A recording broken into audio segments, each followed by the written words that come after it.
Hey, so that last video did well enough that I've decided to continue with this series. You know, at least until the rush of endorphins I get from feedback begins to fade away. When that happens, I'll probably just rededicate my life to jacking off 16 times a day. Speaking of feedback, someone asked in the comments of the last video if I'm considering external sources like anime as canon when determining tier placements. I didn't initially clarify this, but for the record here, I'm trying to just stick to the main video game series of each franchise mentioned. There's a lot of really bizarre and technically approved content out there, so if I start looking into other sources, then we've got way too much weird shit to take into account. Like, what about commercials? Is this canonically how Pokemon games are made? Where can you catch all 150 Pokemon? Yeah, on your Game Boy, that's where. Because oh my god, that's absolutely horrifying. Do robs hatch from eggs?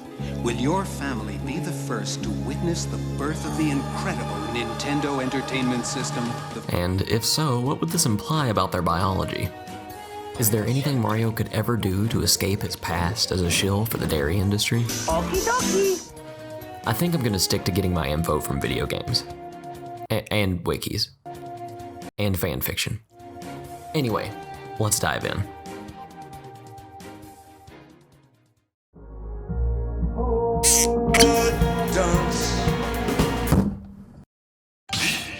Immediately in view, we've got this pretty fancy looking gown. In the last video I set some ground rules, and in those rules I said that I wouldn't be judging a character for clothing unless I had a reason to believe that it was specifically non-vegan. Well, using historical examples of royal garb as a basis, the gown was very likely made from silk. In real life, they get silk by boiling pupated silkworms. That's not very vegan, but we're gonna extend to her the same benefit of doubt that we gave old costume Mario's had. Silk outfits in the Mario universe could just be pooped out by wigglers for all I know. Next thing to look at would be her neutral special, Toad. In previous Smash games from Melee up to 4U, Toad doesn't look exactly thrilled to be used as a shield. If we were basing this off of any of those games, I'd be leaning towards saying that this move is non-vegan due to his visible lack of enthusiasm. Look carefully at the "I really wish I weren't here right now" button. Oddly, in Smash Ultimate, Toad seems to have had a bit of an attitude adjustment. I'm not sure if this change should be attributed to Stockholm Syndrome at this point, or if Peach just started recruiting hyper-nationalist Toads who really support the monarchy.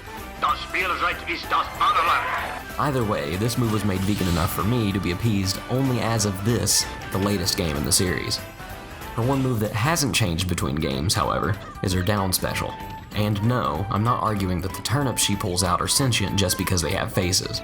Pretty much everything in the Mario universe seems to have a face, regardless of whether or not it possesses awareness. The move is not vegan because you also have a chance of pulling out a Bob-omb or a Mr. Saturn. While we could debate whether or not Bob-ombs have some sort of death drive and purpose to detonate, Mr. Saturns are canonically pacifists, not even from her franchise, and just adorable little fellas who make sad little pain sounds when they're tossed around. Using a Mr. Saturn as a weapon to obliterate your opponent's shield just doesn't quite sit as vegan to me. Based on what I've laid out here, I'm putting Peach into the definitely non-vegan tier, but if playing without her down special, she can find herself in the questionable tier of the self-limiting list. Okay, actually didn't even notice this, but Toad may be wearing leather shoes. So, better be safe and not use her neutral special or grab either. I mean, Daisy is nearly identical to Peach. None of the cosmetic differences between the two matter for the purpose that we're examining them for, so same tiering. I genuinely looked, and I made a joke in the last video that I thought Donkey Kong might be the most unambiguously vegan character in the game, but, well, Bowser is just, he's totally inoffensive. He doesn't even wear any questionable clothing. The only thing he's wearing, as a matter of fact, are these metal spiked armbands. I don't even have anything to joke about with Bowser. He's unambiguously getting into the totally vegan tier. Ice Climbers! 2 pairs of leather gloves, leather shoes, and fur-lined coats. We admittedly have so little information about Popo and Nana that I can't make a true determination as to whether or not any of this stuff is synthetic. Within the context of their game of origin, Ice Climber, you do a lot of animal killing, or at least you kill animal-like individuals. The fact that they spend their time climbing giant spires of ice just to reach small caches of food seems to imply that the resources in their universe are a bit limited. This gives me some reservation as to whether or not they'd be taking the time to find cruelty-free leather and fur alternatives. We also have the matter of their entry to the stage. They're flown in by this pterodactyl-looking thing referred to merely as Condor. By the way, the Ice Climbers wiki is kinda quiet. We don't know whether this condor is just an animal they've roped into transporting them, which wouldn't be vegan, or if it's an intelligent creature that's allied themselves with the Ice Climbers for whatever reason, which would be vegan.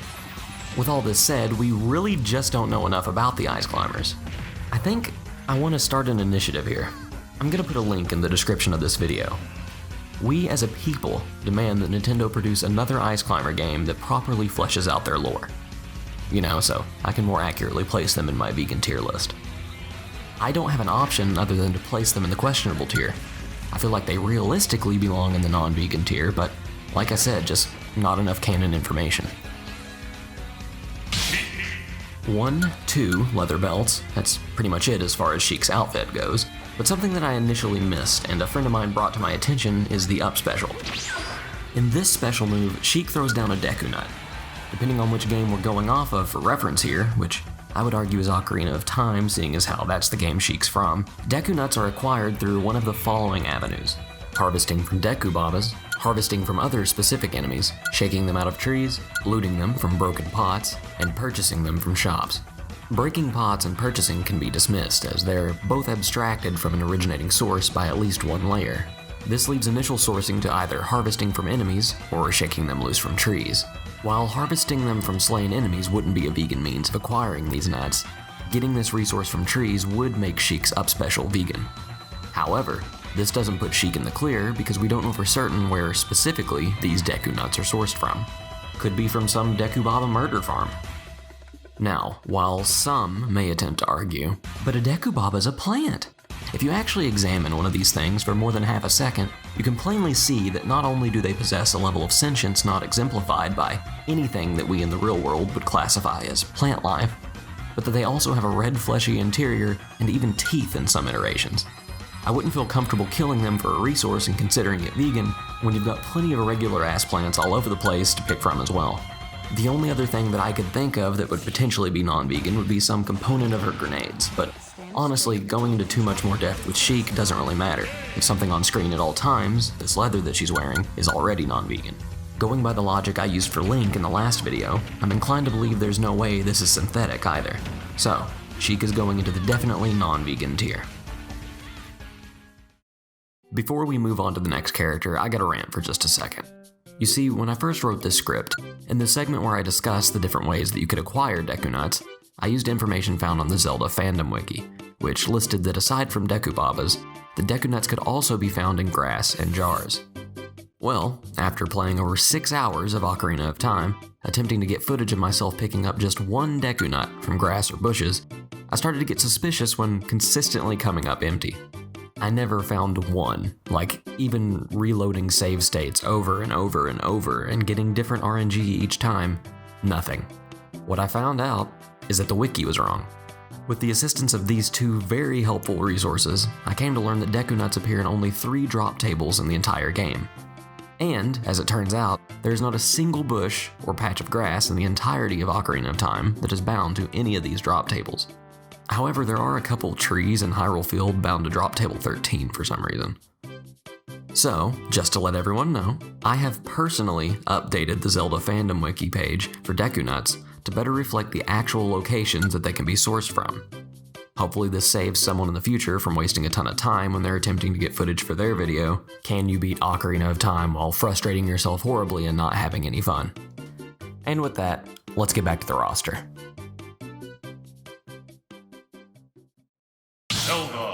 Zelda's got leather high-heel sandals? Never really noticed that part, that's odd. But even if she were to have completely nude feet, not only am I uncertain about what material that belt is made from, but we'd also want to talk about her down special. For this attack, Zelda conjures a phantom to fight for her, which is a reference to her ability to possess their form as a spirit in the game Legend of Zelda Spirit Tracks. In this game, she takes control of these sentient beings, stripping them of their agency and utilizing them as a tool. These phantoms can speak and are even capable of communicating info about their day-to-day lives, showing a level of awareness and intelligence rarely witnessed in your typical nameless enemy.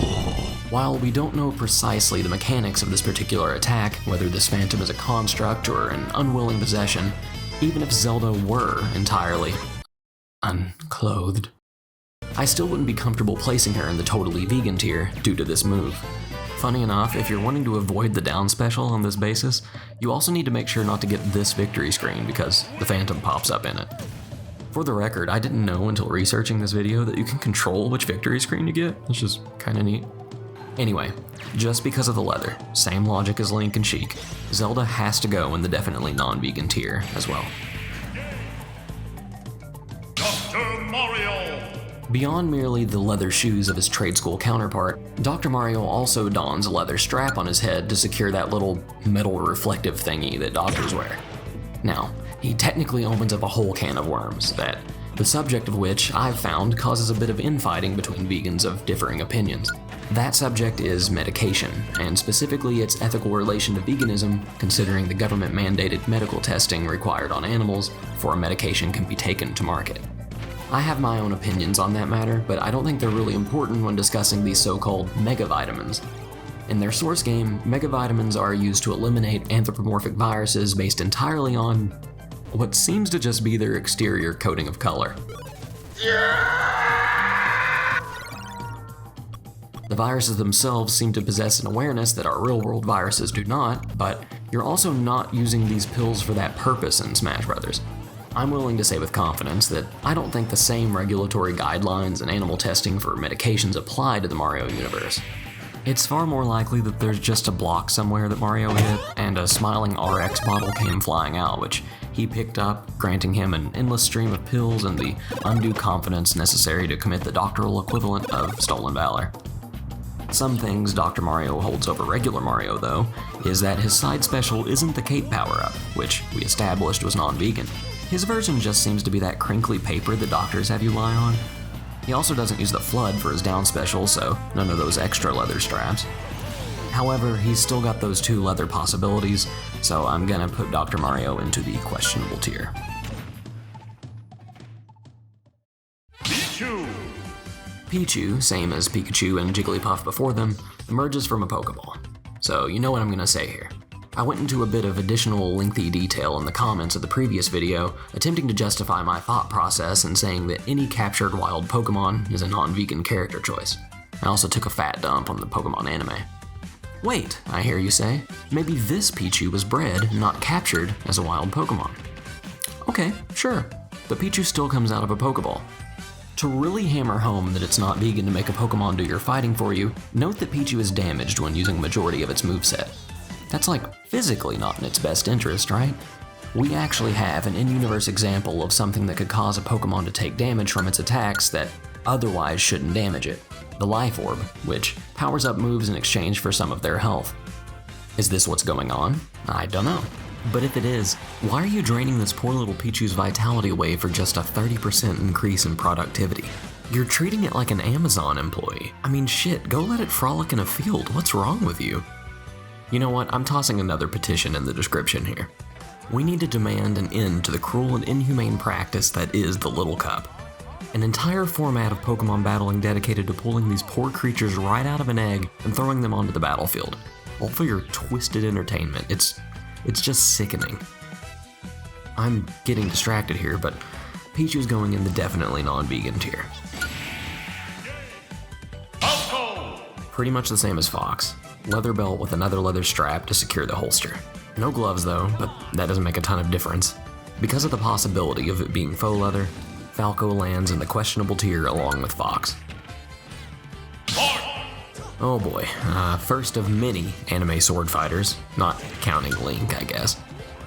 Okay, leather boots, 1, 2 leather belts, leather fingerless gloves, leather harness for armor, probably more going unnoticed, but yeah, Marth comes from the Fire Emblem series, which is a sort of medieval-esque fantasy warfare setting. The likelihood of this being synthetic leather is next to none, and so Marth goes in the definitely non-vegan tier. Lucina! I could literally repeat what I just said for Marth, but she actually does have one fewer leather belts. Regardless, definitely non-vegan tier. Young Link. Kinda repeating myself here, but leather, and Arrow's got some feather. I'm not gonna hold the Navi taunt against him because she's a willing companion, but for another taunt, he just straight up drinks cow's milk, so that might actually be the traditionally least vegan thing to appear on the list so far. All said, he's going in the same definitely non-vegan tier as his elder counterpart. Ganondorf.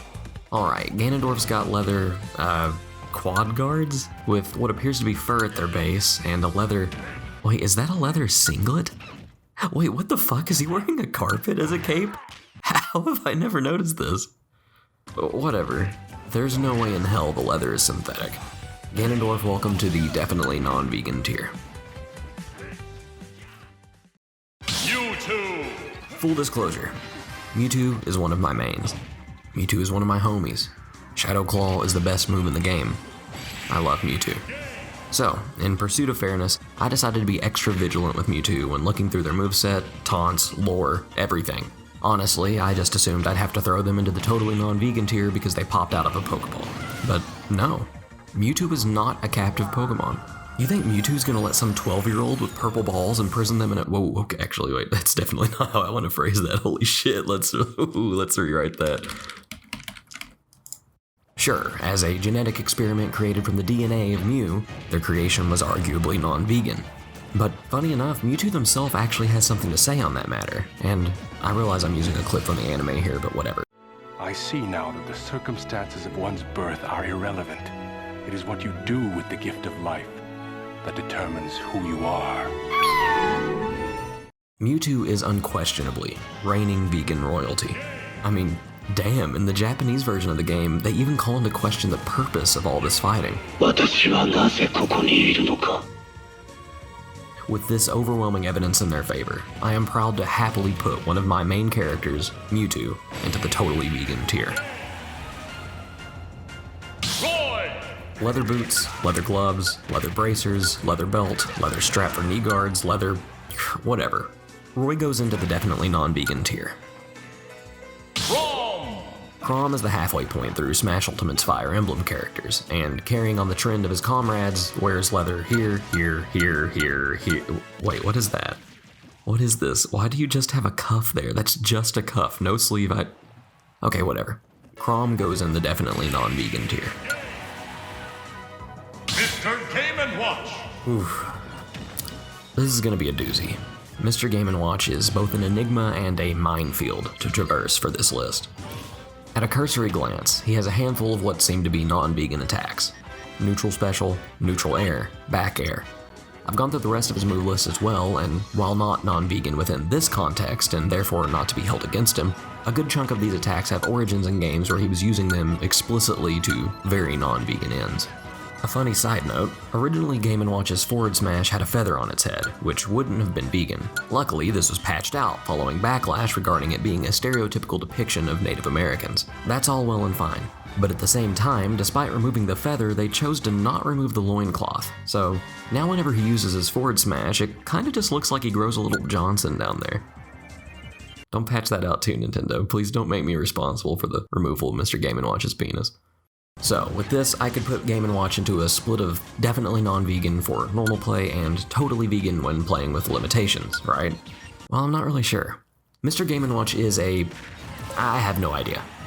Are those firemen that appear below him when he uses his up specials summoned to assist him, or are they part of him?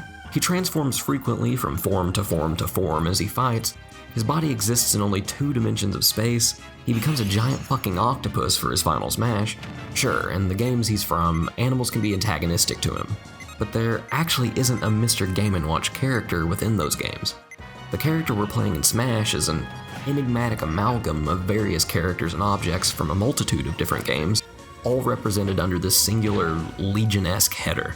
As a result, and I understand that this is a pretty wild-ass take, because of the uncertainty, I'm inclined to believe that these fish, that turtle, this bacon, all of it is merely an extension of the concept that is Mr. Game & Watch, and not separate entities that are being utilized or harmed. However, I can't be totally certain. Maybe if you spam his neutral air, he does have the highest animal kills per second of any character. So, as a result, I'm actually going to place him in the questionable tier for normal play, and the totally vegan tier if you really want to be a masochist and cut yourself off from a huge portion of his moveset. Well, that's every character from Smash 64 up through Melee, and we're not even fucking halfway through the roster, oh my god. Jesus Christ. Unrelated to the topic at hand, I'm wanting to, kind of spread my reach a bit. I mean, as much as I love each and every one of you that have subscribed already, I have this dark, insidious pit in the depths of my soul that constantly yearns for validation, and I've found that making these numbers on YouTube increase seems to, keep that beast at bay, at least temporarily. I'm thinking of pivoting into streaming certain games with like a vegan challenge imposed on top. Think like the BioShock videos I've done, but live and hopefully actually entertaining. Just kind of wanted to get feedback on that. Is that stupid? What sort of games would work well with this concept? Anyway, stick around for the next part, eventually, and please share, comment, subscribe, report the video for promoting terrorism, all that good stuff. Thanks for watching.